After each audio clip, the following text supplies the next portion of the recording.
Holstebro er blandt Danmarks 20 største byer. Med en befolkning på lidt over 34.000 mennesker tilbyder Holstebro en stor kulturel diversitet, både for turister og tilflyttere, såvel som byens egen borgere. Holstebro er et af de større kulturelle samlepunkter i Vestjylland.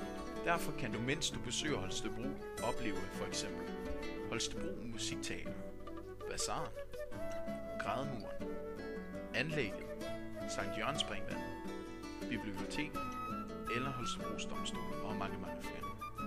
Alle er de symboler på dedikationen fra både Holstebros Kommune og borgerne selv.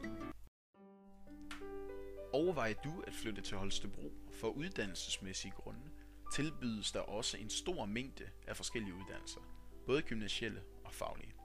Der tilbydes for eksempel 3 års forløb på gymnasiet, teknisk gymnasium og handelsskolen. Udover de gymnasielle uddannelser kan du tage en af de mange linjer på Holstebro Tekniske Skole.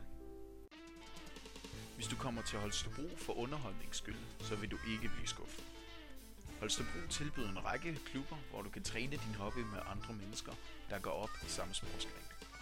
Udover det kan du gå i biografen og se en film. Du kan tage ind og se en musical. Hvis du kan lide byture, bliver du heller ikke skuffet.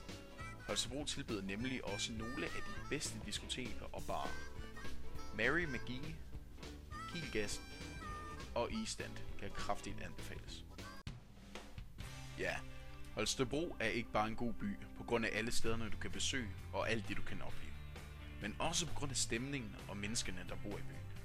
Det er det, der gør Holstebro til en af de dejligste byer i landet.